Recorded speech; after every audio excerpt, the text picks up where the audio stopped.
தாங்க இருக்கு. ஆனா ஒரு ஒரு பொருளும் ஏதோ ஒரு விதத்துல அழகா தான் இருக்கு. அதே மாதிரி தான் மனிதர்களும். நாம எல்லாருமே பார்க்கறதுக்கு வேற வேற மாதிரி இருக்கோங்க.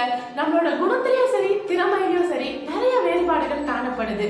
ஆனா பாருங்க, நம்ம எல்லாருக்குள்ளவும் ஏதோ ஒரு குறை இருக்கதாங்க செய்யும்.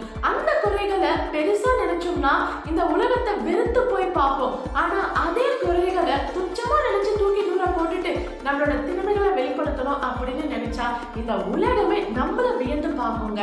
அப்படி நாம எல்லாருமே வியந்து பார்க்கக்கூடிய ஒரு பெண்மணியை பத்தி தான் இந்த வீடியோல பார்க்க போறோம். Helen Keller. ஹெலன் கெல்லர் இந்த பேரை கேட்கும் போதே ஒரு ஃபயர் இருக்கும் இல்லையா? ஏன்னா அவங்க வாழ்ந்த வாழ்க்கை அந்த மாதிரிங்க. Helen Keller 1880 அமெரிக்காவில பிறக்குறாங்க. பிறக்கும் பொழுது இவங்க நல்லாதான் இருந்தாங்க. ஆனா பிறந்து 19வது மாசத்துல அவங்களுக்கு கடுமையான காய்ச்சல் வருதுங்க. அதுல அவங்களுக்கு கண் பார்க்க முடியாம போகுது, காது கேட்க முடியாம போகுது, வாய் பேச முடியாம போகுது. சோ 10வது மாசத்துல இப்படிப்பட்ட குறைகள் அவங்களுக்கு ஏற்படுது. அவங்க பெற்றோர் எவ்வளவு பெரிய கஷ்டத்தை அனுபவிச்சிருப்பாங்க அந்த சூழ்நிலையில. ஆனா அவங்க ஒருவேளை மனம் தளறி இருந்தாங்கன்னா ஹெலன் கெல்லர் இவ்வளவு பெரிய சாதனைகளை படைச்சு இருக்க முடியாது. சோ அவங்க பெற்றோர் அப்ப தைரியமா இருந்தது ரொம்ப பெரிய விஷயங்க. வாயும் பேச முடியாது, காதும் கேட்காது. இப்படிப்பட்ட ஹெலன் கெல்லர் வாழ்க்கை முழுக்க பல பேருக்கு உதாரணமா இருந்திருக்காங்க. அவங்கள மாதிரியே மாற்றுத்திறனாளியா இருக்கக்கூடிய மனிதர்களுக்கும் குறிப்பா பெண்களுக்கும் இவங்க ஒரு முன் உதாரணமா இருந்திருக்காங்க. ஹெலன் கெல்லரோட பெற்றோர் அவங்கள அலெக்சாண்டர் கிரஹாம் பெல் கிட்ட கூட்டிக்கிட்டு போறாங்க. அவரு கெல்லரை ஒரு கண் பார்க்க முடியாதவர்களுக்கான பள்ளியில சேர்த்து விடுறாங்க. சோ அங்கதான் ஹெலன் கெல்லருக்கு மிக பெரிய ஒரு வழித்துணையே கிடைக்கிறாங்க. அவங்களோட டீச்சர் ஆனி டீச்சர் எவ்வளவு நல்லவங்க தெரியுமா? கிட்டத்தட்ட 49 வருஷம் ஹெலன் கெல்லர் கூடவே பயணம் பண்ணி இருக்காங்க. ஹெலன் கெல்லரோட லெஃப்ட் ஹேண்ட், ரைட் ஹேண்ட் எல்லாமே ஆனி டீச்சர் தான். கண் பார்வை இல்லாம, கேட்க முடியாம, பேச முடியாம ஒரு பெண்மணி படித்து பட்டம் பெற்றிருக்காங்க அப்படின்னா அந்த முதல் பெண்மணி ஹெலன் கெல்லர் தாங்க. ஹெலன் கெல்லர் அவங்க மாதிரி மாற்றுத்திறனாளிகளா இருக்கிறவங்களுக்கு மிகப்பெரிய சொற்பொழிவுகள் மூலமா ஒரு ஊக்கத்தை கொடுத்திருக்காங்க. சரி, இவங்க எப்படி படித்து பட்டம் வாங்கினாங்க அப்படிங்கிற விஷயம் மிகப்பெரிய பிரம்மாண்டமா இருக்குங்க. அது என்ன தெரியுமா? ஹெலன் கெல்லருக்கு இந்த 3 உறுப்புகளும் செயலிழந்து இருந்தாலும் அவங்களோட உணர்வுகள் இருக்கு இல்லையா, அந்த உணர்வுகள் மூலமா அவங்க படிக்க ஆரம்பிச்சிருக்காங்க. அதாவது இப்ப நம்ம தொட்டா நமக்கு தொடுறோம் அப்படிங்கிற ஒரு உணர்வு ஏற்படுது இல்லையா, அந்த உணர்வுகள் மூலமா தாங்க ஆனி டீச்சர் என்ன பண்ணிருக்காங்க, ஹெலன் கெல்லரோட கைகளை எடுத்து அவங்க கைகள்ல எழுத்துக்களை எழுதி இருக்காங்க.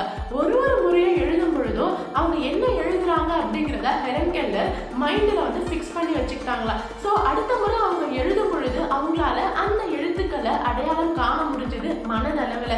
சோ இப்படியே அவங்க பிராக்டிஸ் பண்ணி எழுத்துக்களை அவங்க கத்துக்கிட்டு இருந்திருக்காங்க. யோசிச்சு பாருங்க, நம்ம எல்லாருக்குமே ஏதோ ஒரு திறமை இருக்கும்னு சொல்லுவோம் இல்லையா, இப்படிதான் உணர்வுகள் மூலமா புரிஞ்சுக்கக்கூடிய திறமை ஹெலன் கெல்லர் கிட்ட இருந்திருக்கு. இதை விட பிரமிப்பான ஒரு விஷயம் உங்களுக்கு சொல்லட்டுமா? ஹெலன் கெல்லர் காது கேட்க முடியாதவங்களுக்கான பள்ளியில போய் சேர்றாங்க. அங்க சாரா ஃபுல்லர் அப்படின்ற ஒரு டீச்சர் அறிமுகமாகுறாங்க. அவங்க பேசும் பொழுது அவங்க உதட்டுல ஹெலன் கெல்லர் கை வைப்பாங்களாம். அப்போ உதடுகள் அதிரும் இல்லையா, அந்த அதிர்ச்சி மூலமா அவங்க என்ன சொல்ல வராங்க அப்படிங்கிறத புரிஞ்சுப்பாங்களாம் ஹெலன் கெல்லர். பாத்தீங்களா எவ்வளவு திறமை இருக்கு அவங்களுக்குள்ள. நம்ம நினைப்போம் அவங்களுக்குள்ள ஏதோ ஒரு குறை இருக்கு அப்படின்ட்டு. ஆனா அவங்க பாருங்க, அவங்களுக்குள்ள இருக்கக்கூடிய திறமைகளை தேடுறாங்க, வெளிப்படுத்த நினைக்கிறாங்க, கத்துக்க நினைக்கிறாங்க. சோ இப்படிப்பட்ட குணங்கள் நமக்குள்ளவும் இருக்குங்க. ஆனா நம்ம என்ன தெரியுமா பண்றோம், நமக்குள்ள இருக்கக்கூடிய குறைகளையே அதிகமா பார்க்க ஆரம்பிக்கிறோம். அதனாலதான் நமக்குள்ள இருக்கக்கூடிய திறமைகளை நம்மளால வெளிப்படுத்த முடியல. இன்னும் சொல்ல போனா நமக்கு என்ன திறமை இருக்கு அப்படிங்கிறதையே நம்ம பார்க்க மாட்டேங்கிறோம். அதுக்கப்புறமா ஹெலன் கெல்லர் பேச முடியாம இருக்கிறவங்களுக்கான பள்ளியில போய் சேர்றாங்க. கொஞ்சமா பேச ட்ரை பண்றாங்க. முழுமையா அவங்களால சரளமா பேச முடியல அப்படின்னாலும் கொஞ்சம் திக்கி பேச ஆரம்பிக்கிறாங்க. சோ அப்படிப்பட்ட பேச்சு திறமையை வைத்தே பல பெரிய சொற்பொழிவுகளை நடத்துறாங்க.